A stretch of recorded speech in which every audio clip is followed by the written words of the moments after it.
warahmatullahi wabarakatuh. Apa kabar? Saya Hirsu Arif dari Forum News Network. Penyidik Komisi Pemberantasan Korupsi Kamis malam menangkap mantan Menteri Pertanian Syahrul Yassin Limpo. Syahrul Yassin Limpo ditangkap di apartemennya kendati dia sudah berjanji akan hadir untuk memenuhi panggilan penyidik KPK pada hari Jumat 13 Oktober 2023. Ini hari ini ya harusnya ya. Penangkapan Syahrul Yassin Limpo ini bukan hanya membuat terkejut Partai Nasdem, namun juga Partai Keadilan Sejahtera atau PKS sebagai partai koalisi pendukung pasangan capres cawapres Anies Baswedan Muhaimin Iskandar itu juga mengaku terkejut. Anggota Komisi 2 PKS Mardhani Alisera mengingatkan agar KPK itu jangan digunakan sebagai politisasi hukum. Penangkapan Syahrul Yassin Limpo oleh KPK ini, kata Mardhani, jadi hukum itu sudah menjadi instrumen politik, tajam kepada lawan dan tumpul pada kawan. Buat Nasdem ini memang berat karena ada serangan bertubi-tubi. Itu dia menyebut kata serangan ini dengan tanda petik gitu ya. Kita doakan mereka tangguh, kokoh, itu kata Mardhani. Kami berikan dukungan moral bahwa kita sebagai satu koalisi akan terus bersama memenangkan pasangan Anies dan Gus Imin. Pernyataan Mardhani ini maksudnya sangat jelas. Syahrul Yassin Limpo adalah kader Partai Nasdem yang menjadi tulang punggung ini, bahkan pengusung dari Anies Baswedan.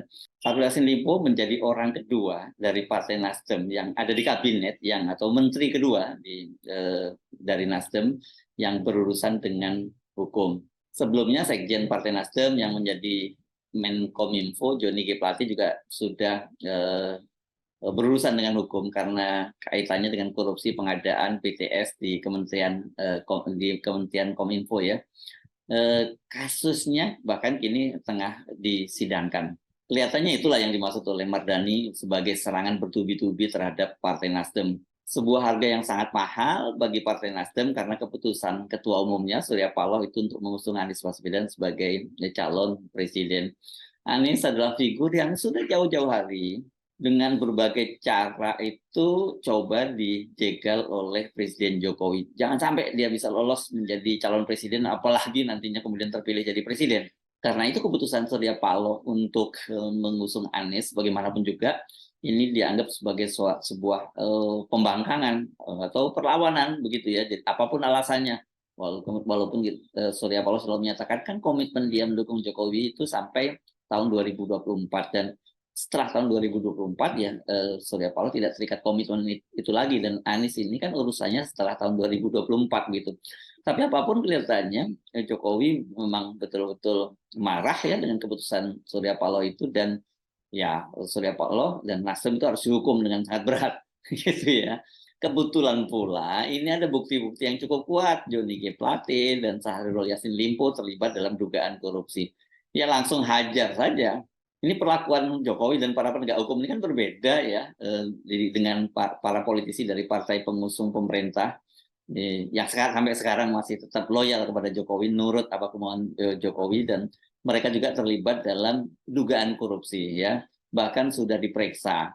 Tapi kasusnya itu hingga sekarang yang kita nggak tahu apakah berlanjut atau tidak. Coba tolong ditanyakan ke Kejaksaan Agung bagaimana kelanjutan kasus dugaan korupsi Ketua Umum Partai Golkar Airlangga Hartarto. Menteri Perekonomian ini pada tanggal 24 Juli lalu kan sudah pernah diperiksa oleh Kejaksaan Agung karena adanya dugaan korupsi pemberian fasilitas ekspor minyak sawit, ini bahan baku untuk minyak goreng ya. Begitu juga dengan kasus Menpora Dito Aryo Tejo. Ini kader Partai Golkar juga.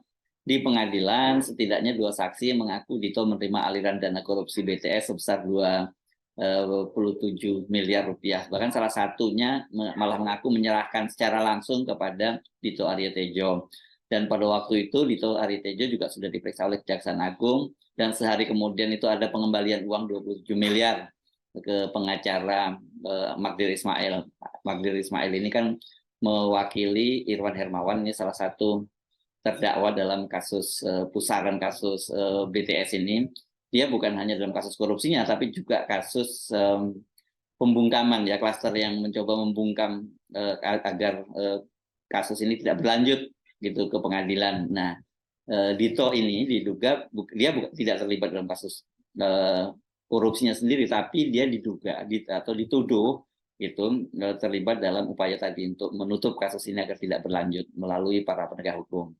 Syahrul Yassin Limpo ditangkap tadi malam, Kamis malam itu di sebuah apartemen miliknya di kawasan Kebayoran Baru, Jakarta Selatan. Dan dia itu langsung dibawa ke gedung KPK, Gedung Merah Putih KPK dengan tangan di borgol. Ini penampakan foto-foto dari Syahrul Yassin Limpo ketika dia tiba di KPK dan kemudian masuk ke gedung KPK. Pengacara Syahrul Yassin Limpo, Febri Diansyah, langsung merapat ke KPK begitu tahu kliennya ditangkap. Namun dia tidak diperkenankan mendampingi kliennya itu. Kepada media, Febri, ini yang pernah juga jadi juru bicara KPK, mengaku dia sangat terkejut dengan penahanan Syahrul Yassin Limpo. Menurut Febri, sebagai pengacara Syahrul Yassin Limpo, itu mereka itu telah berkomunikasi dengan penyidik KPK dan kliennya itu menyatakan akan kooperatif dan memenuhi panggilan KPK pada hari Jumat. Ya, hari ini Syahrul Yassin Limpo ini sebelumnya dipanggil oleh KPK untuk menjalani pemeriksaan sebagai saksi pada hari Rabu 11 Oktober 2023. Namun pada waktu itu Syahrul Yassin Limpo minta penundaan karena dia ingin terlebih dahulu menjenguk dan sekaligus berpamitan kepada ibundanya yang tengah sakit di Kota Makassar. Hari Kamis dini hari, Syahrul Yassin Limpo diketahui telah kembali ke Jakarta ini sesuai dengan janjinya, sesuai dengan pernyataan dari anggota keluarganya bahwa Syahrul Yassin Limpo itu begitu selesai menjenguk dan berpamitan kepada ibunya akan kembali ke Jakarta. Dan seperti dikatakan oleh Febri Diansyah, kemudian muncul tadi surat penangkapan Syahrul Yassin Limpo pada hari Rabu. Nah, yang menarik itu adalah hari Rabu itu sebelumnya Syahrul Yassin Limpo itu mendapat panggilan pertama sebagai tersangka, karena kan kita tahu pada hari Rabunya kan sudah ditetapkan sebagai tersangka. Kalau sebelumnya yang pertama tadi yang dipanggil hari Rabu itu dia menjadi saksi. Jadi kalau kita runut tanggal 11 Oktober itu jadwal pemeriksaan untuk panggilan pertama, kata Febri Diansyah. Kemudian Pak Syahrul melalui kuasa hukum menyampaikan surat ingin menjenguk ibunya yang sedang sakit di Makassar dan sudah berumur sangat tua, 88 tahun. Alasannya jelas ini kemanusiaan, kata Febri. Namun di hari yang sama KPK mengeluarkan surat perintah penangkapan kepada Syahrul Yassin Limpo. Surat itu yang menjadi dasar hukum KPK dalam menangkap Syahrul pada Kamis kemarin.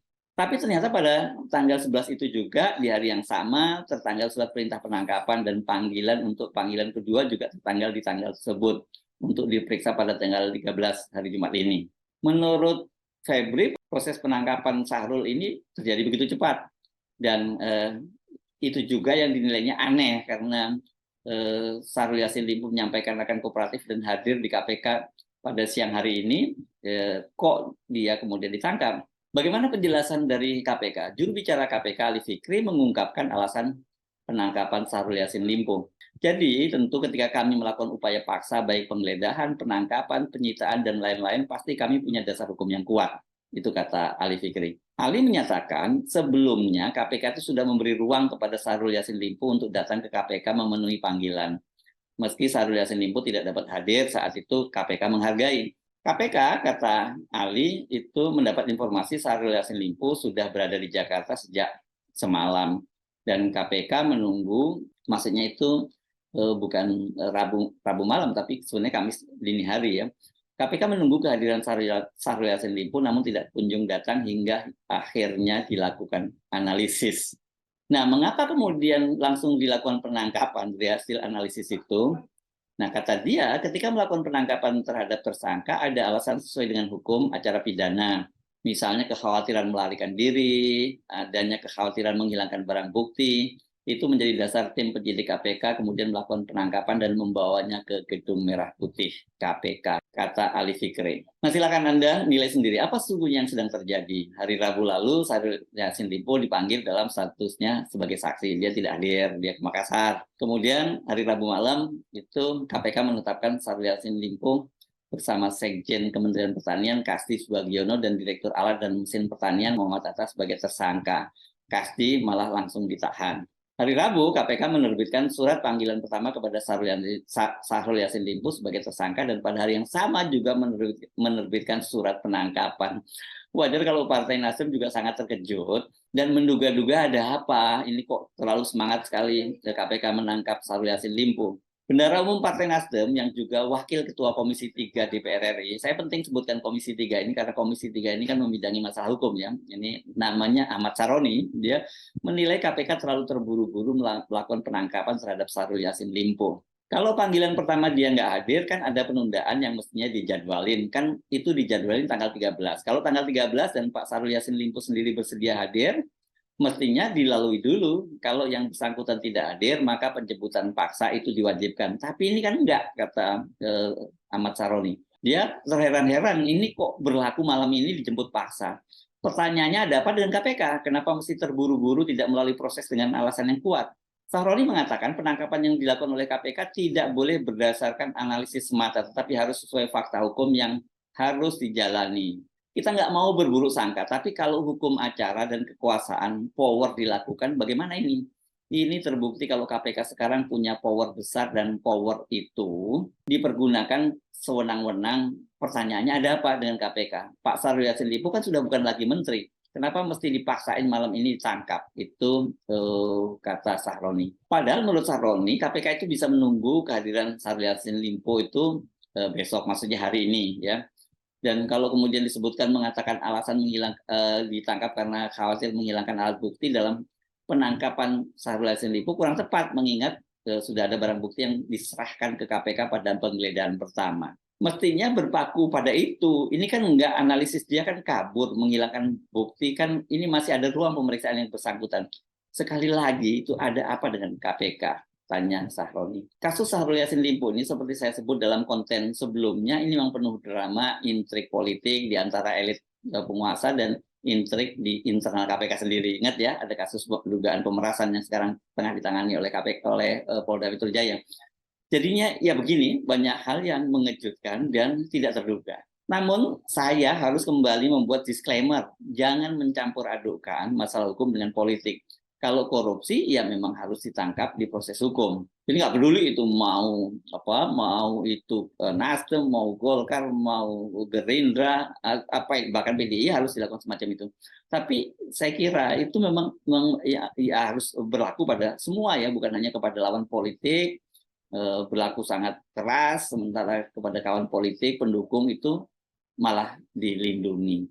Saya Subno Arif dari Forum News Network. Sampai jumpa lagi. Wassalamualaikum warahmatullahi wabarakatuh.